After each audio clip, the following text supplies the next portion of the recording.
देखिए 2 महीने पहले ये काकुली घोषितर किसके अंदर था, कहाँ थे, और ये सुदीप बंदोपाध्याय भी कहाँ थे। बाकी जो लीडर लोग जो एमपी बना, कोई फर्स्ट टाइम एमपी बना, कोई 2-3 बार बना, कोई 4 बार बना।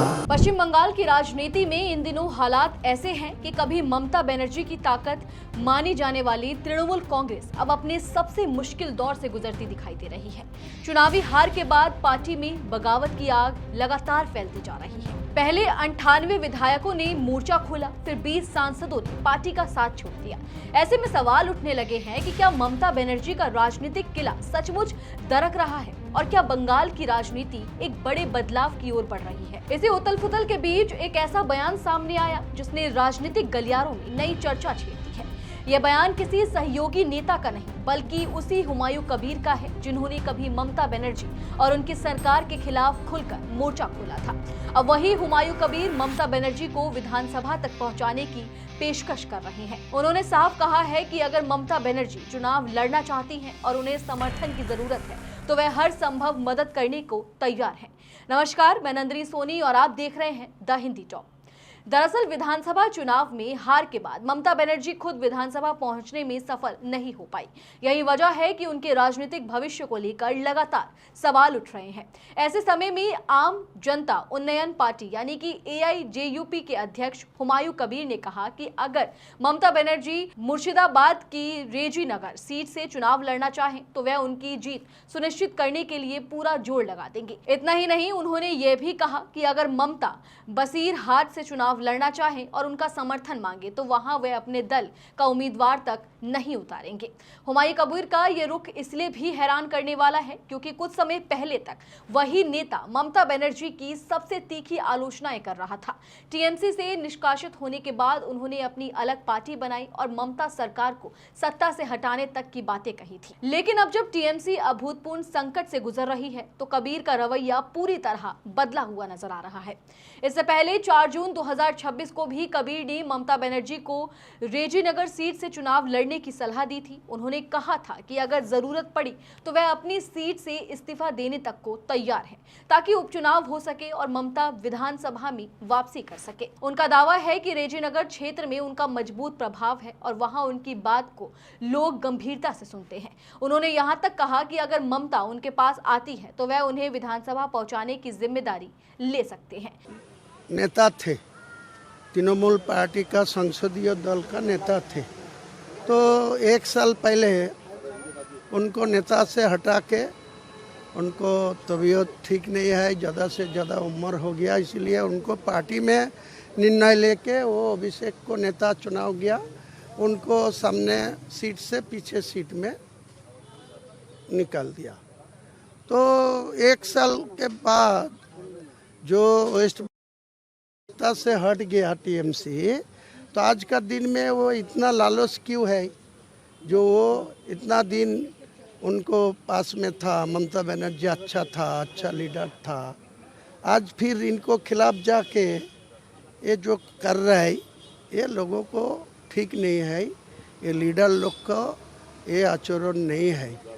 किसी को साथ जीत रहेगी, कोई चेयर होल्ड करेगी तो ठीक है, और चेयर से कोई हटा देगी तो वो गलत है। ये तो कोई पॉलिटिकल आदमी के लिए ठीक नहीं है। आप कह रहे थे साइकिल चोरी किया था, वो तो बहरमपुर का सारे लोग से 100 लोग को आप पूछेगी तो 80 लोग आपको बोलेगी जो ये साइकिल चोर था। किसके लिए बोल रहे हैं दादा ये सुदीप बनर्जी जो लोकसभा को फिर दूसरा पार्टी को नेता बनने के लिए गया 2 दिन पहले। किसकी साइकिल चोरी की है? वो उनको जो कॉलेज में पढ़ते ना उसी टाइम जो जिनको पास पैसा थे, जो साइकिल लेके गैरेज में रख के जो कॉलेज के अंदर घुसते हैं, ये लोग बाहर आके सिगरेट फूंक के ये लोगों को साइकिल लेके भागते हैं। क्या आप चाहते हैं ममता बनर्जी ये चुनाव लड़े या असेंबली की या लोकसभा में जहाँ पर ये बाई इलेक्शन होगा? तो उनको निर्णय लेना पड़ेगा। वो तो मैं ही उनको क्या निर्णय लेगी, क्या वो चुनाव में भाग लेगी नहीं लेगी, तो मैं ही बोलने का कोई ज़रूरत नहीं है। तो आप मदद करेंगे उसको? मेरा मदद चाहिए तो मदद करने के लिए तैयार है। और रेजीनगर में लड़ेगी तो मैं पूरे जमींदारी लेके मैं दायित्व लेके उनको जिता के असेंबली में। अगर बशीरहाट में लड़े तो बशीरहाट में वो लड़ेगी, मेरे को कोई मदद चाहिए तो मैं उनको खिलाफ कोई उम्मीदवार नहीं खड़ा करेंगे। दादा, बागी सांसद जो है लगातार बीजेपी के नेताओं के साथ, मंत्रियों के साथ लगातार संपर्क में है। आज भी काकोली घोष दस्तीदार ने मुलाकात किया है, क्या कहना चाहेंगे? देखिए, 2 महीने पहले ये काकोली घोष दस्तीदार किसके अंदर था, कहाँ थे, और ये सुदीप बंदोपाध्याय भी कहाँ थे।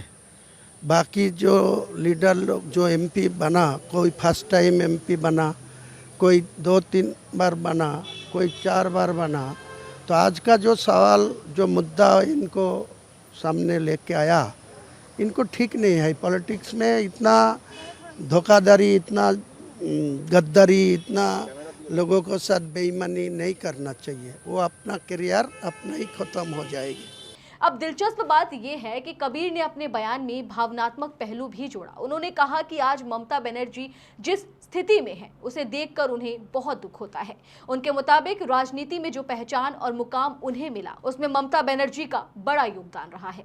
इसलिए आज जब ममता मुश्किल दौर से गुजर रही हैं तो वह उन्हें अकेला नहीं छोड़ना चाहते। उधर टीएमसी के लिए ये समय बेहद चुनौतीपूर्ण माना जा रहा है। एक तरफ चुनावी हार का झटका है तो दूसरी तरफ पार्टी के भीतर लगातार बढ़ती बगावत, सांसदों और विधायकों के पार्टी छोड़ने से संगठन की मजबूती पर भी सवाल खड़े हो रहे हैं। ऐसे में हुमायूं कबीर का ये समर्थन वाला बयान सिर्फ एक राजनीतिक टिप्पणी नहीं बल्कि बंगाल की बदलती राजनीति का बड़ा संकेत माना जा रहा है। अब सबसे बड़ा सवाल यही है कि क्या ममता बनर्जी इस पेशकश पर विचार करेंगी? क्या वे रेजीनगर या किसी दूसरी सीट से चुनाव लड़कर विधानसभा में वापसी की कोशिश करेंगी? और क्या कभी उनकी आलोचना करने वाले हुमायूं कबीर वास्तव में उनके राजनीतिक सहारे बन सकते हैं? फिलहाल इन सवालों के जवाब भविष्य के गर्भ में है, लेकिन इतना तय है कि पश्चिम बंगाल की राजनीति में हर दिन एक नया मोड़ सामने आ रहा है और यह मोड़ आने वाले दिनों में और भी दिलचस्प हो सकता है। चलिए फिलहाल इस वीडियो में इतना ही। आप इस पूरी खबर को लेकर क्या कुछ सोचते हैं कमेंट सेक्शन में हमें अपनी राय जरूर दें और अगर अभी तक आपने हमारे चैनल को सब्सक्राइब नहीं किया है तो तुरंत करें। इसके साथ ही हमें सोशल मीडिया प्लेटफॉर्म यानी कि फेसबुक, इंस्टा और एक्स पर फॉलो जरूर करें।